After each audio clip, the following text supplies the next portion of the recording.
another edition of CLNS Celtics Roundtable. I'm Jonathan Levy, and oh my goodness gracious, Gordon Hayward is officially, I mean it this time, really people, he's a Boston Celtic. It's a real thing. 4 years, $128 million, including the player option.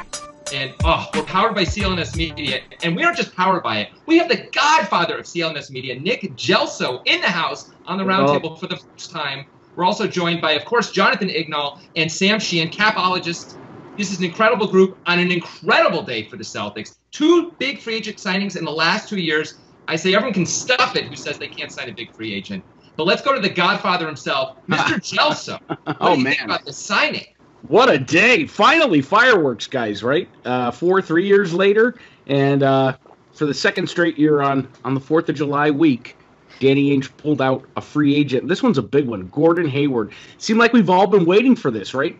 Brad Stevens, Gordon Hayward reunite. He mentions it in his article in his blog post in the Players Tribune, which I think was great written. And what a wild day, Sam. Crazy.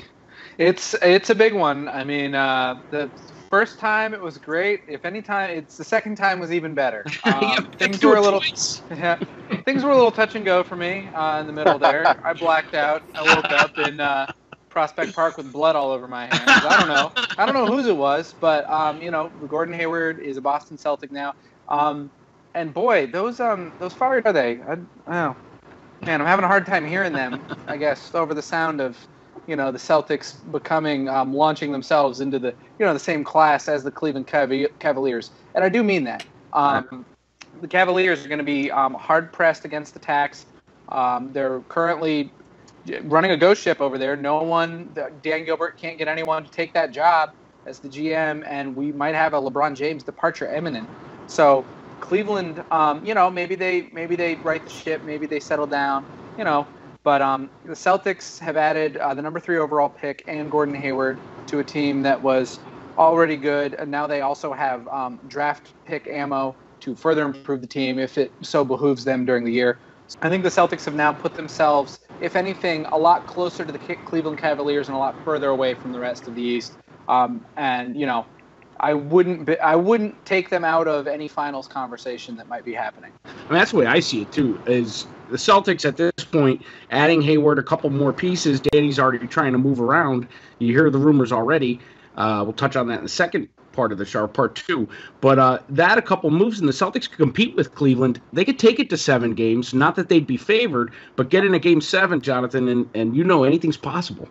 I mean, I'm kind of torn. I mean, you say you could take it to Game 7 against Cleveland, but the Celtics won't be able to have Mr. Game 7, Kelly Olynyk, on their squad. I don't know how they'll pull that off. But, that was priceless. You got to pour one out. You got Gordon Hayward. That's what we wanted. Pour one out for KO. Thank you for service. He was the first draft pick under the Brad Stevens era, not to be forgotten. Anytime you can get a player the caliber of Gordon Hayward, that's a huge win. I really do think they could push the Cavaliers. The Cavaliers are not getting any younger. They do not have a GM, as Nick said, or maybe that was Sam. I mean, it's a great signing. It's a great day to be a Boston Celtics fan. However, Gordon Hayward did kind of ruin my 4th of July, at least 5 hours of it.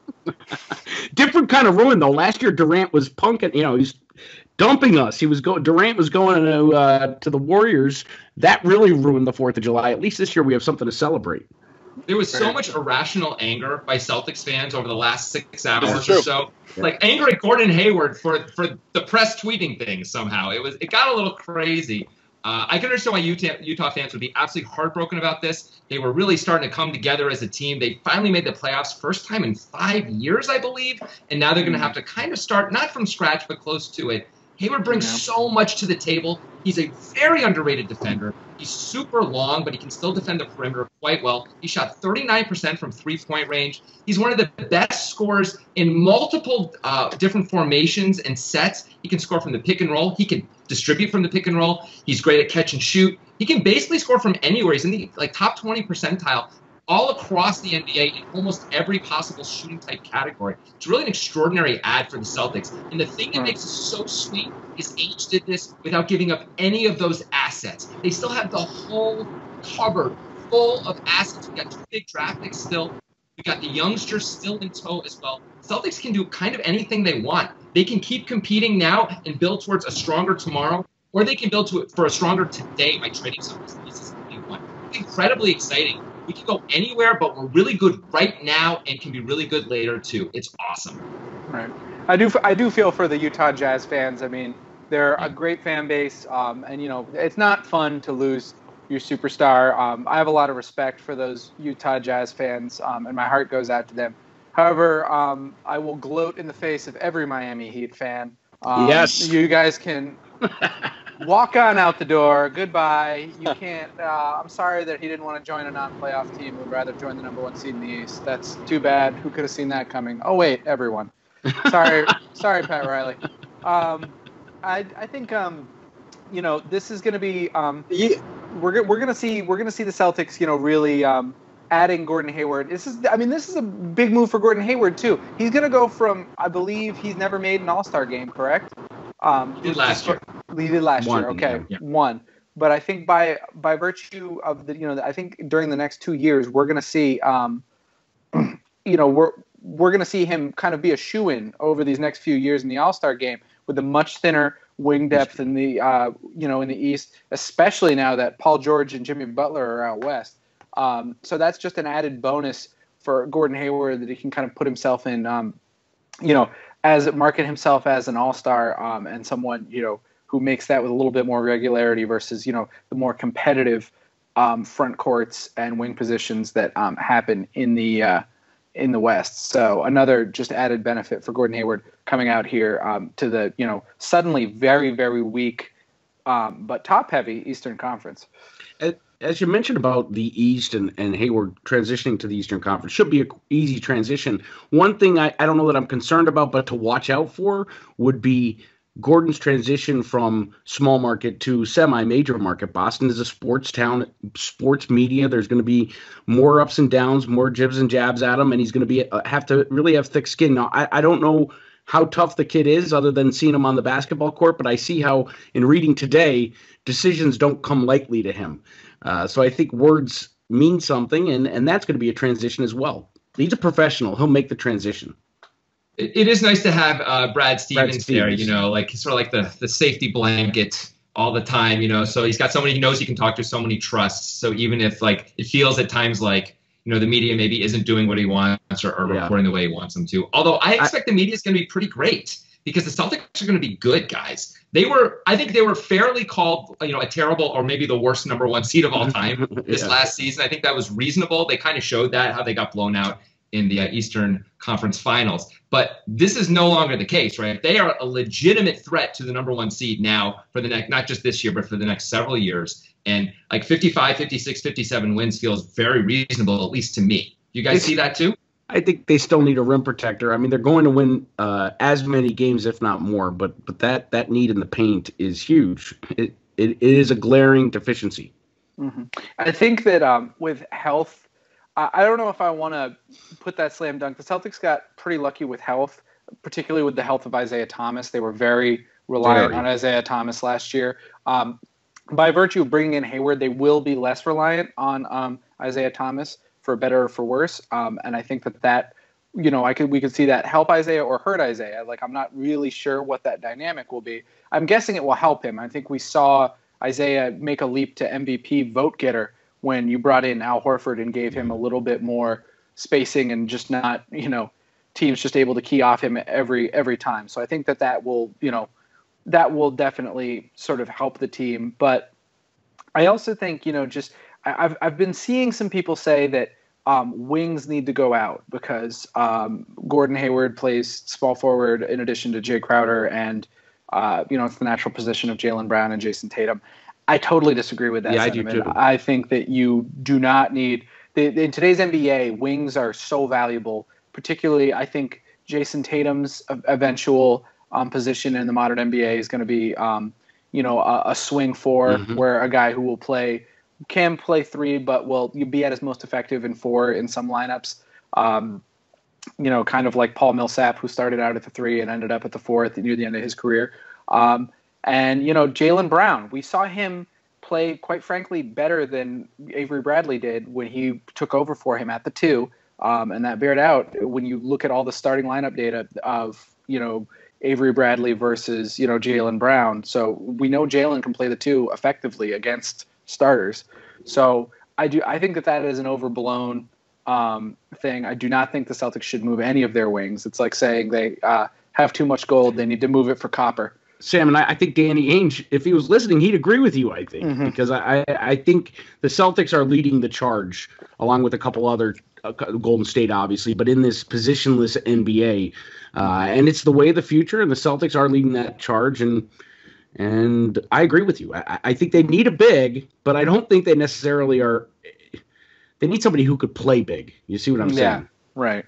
I think playing in these shifts is going to be very important. And, I agree with you about suddenly they had to renounce Kelly Olynyk today. Yeah. So, suddenly that big depth, it's just Jordan Mickey behind Al Horford. No, say that again out loud. Yeah. So and he might get waived. I would not be shocked to see Jordan Mickey get waived sometime in the next couple hours. So I think he has to, doesn't he?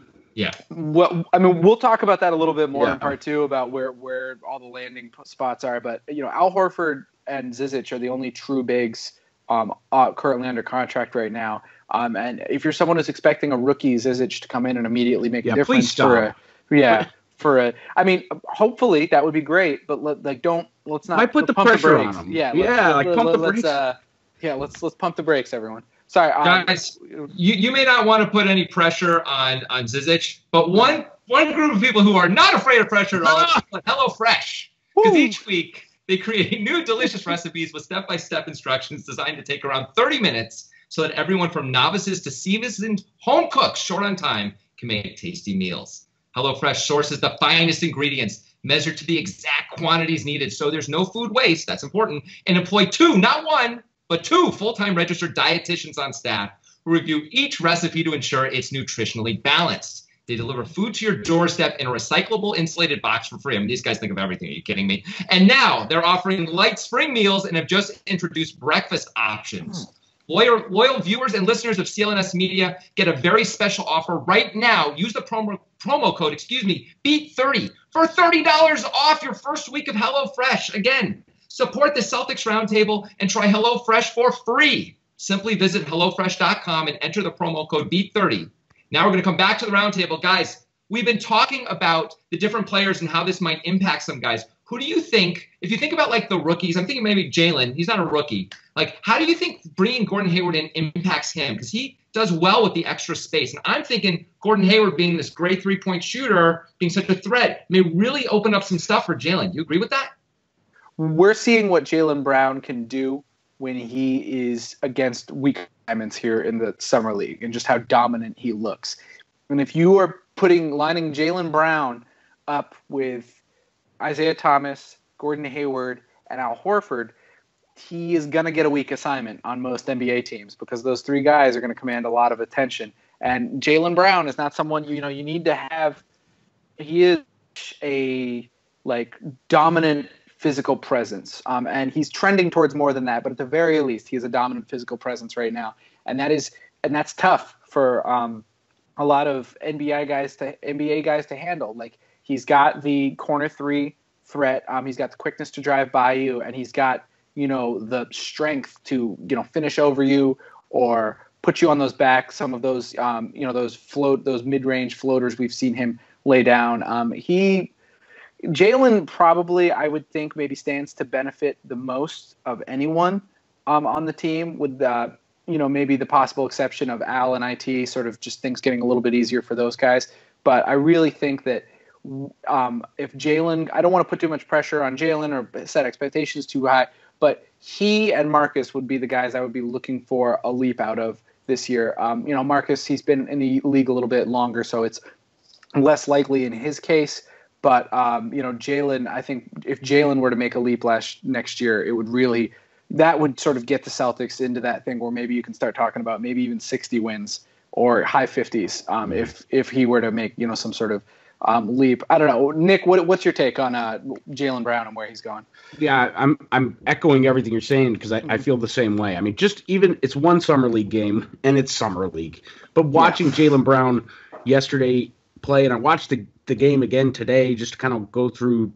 Jaylen and Jason are so exciting to watch together, but Brown's demeanor, his body language is even different. Now, I know that's summer league, but 1 year more experience, it's going to help him tremendously. Obviously, the on the court stuff that Hayward brings, but let's talk a bit about the off the court stuff too. There's going to be a different kind of dynamic in the locker room, a different dynamic at practice and on the road, and that could really impact Jaylen because now he's welcoming in a rookie in Tatum, and he's no longer the rookie. So there's that kind of impact too. I will say, I think we're all getting a little too excited about one summer league game. I remember Terry Rozier. I remember Kelly Olynyk. I remember Marcus Jared Smart. Sullinger dominating summer. Jordan Mickey. Remember we were like, let's give Jordan Mickey the biggest contract for a second rounder ever because he's so good. Well, and it's panned out. Like, he's done great. He's definitely. Oh, what's that? Wait a minute. Oh, I'm sorry. Okay, I've gotten some of the stuff wrong. Okay, well. I mean, yes, but at the same time, though, I would temper that by saying that we've also seen Jaylen do it in the NBA, yes. in the playoffs. So, and not look terribly different. You know what I'm saying? It's not like I'm seeing Jaylen. What Jaylen is doing looks that different. It's just him more converting some of these looks. We saw Jaylen get to the rim, make these pushes in transition, and really flash that athleticism before, but now it's just in the summer league we're seeing him do it with that added confidence. So it'd be good to see that carry over to the NBA. Levy, I don't know, what's your do you still think we're getting a little bit ahead of ourselves though? Honestly, the only thing that I think is a little bit too much is when you said that thing about Marcus Smart really benefiting. Yeah, I watched right over that. That sounded crazy. Right over that. The threes are going to start dropping now for sure because they're so open. No problem. He misses the open ones. No. He misses 4 all out of them. elbow Doesn't post. matter if they're open or not. No. We're gonna post Marcus at the elbow. And we're gonna have 4 guys who can shoot around him. It's gonna work. I'm telling you. I love Marcus. I want him to stay on the team. Don't get me wrong. I just don't want him to shoot from more than 14 feet away ever, no matter what, unless there's no time left on the clock. He's gonna. Marcus Smart, 37% 3-point shooter next year. Wait for it. It's coming. Okay, it sounds good. Thanks for watching the Celtics Roundtable powered by CLNS Media. Stay tuned later today where we are going to do a part 2 of this. We're going to talk about what pieces Celtics need to move to make the Gordon Hayward acquisition actually happen and fit into the salary cap. We're also going to talk about what other moves can the Celtics make to elevate them even further and higher in the NBA stratosphere. Watch for that. If you enjoyed this, subscribe to our YouTube channel. Give us a like as well. Do all the things you're supposed to do. Get out there, get on iTunes, give us a 5-star review. We're at CLNS Roundtable on Twitter. Do all the things. We'll see you next time. All right. Cool. Okay. Just going to jump right into the next one. I look tired. Yeah. Okay, fine. I think we're all tired. I got giant bags under my eyes. I'm sweating like a banshee over here. It's so hot. AC is not allowed. Yeah, I turned my AC off too. It makes too much noise. Yeah. And I'm sweating too. Ugh. The things we do. All right. It's a podcast. Oh man. Yeah, it's all for the love.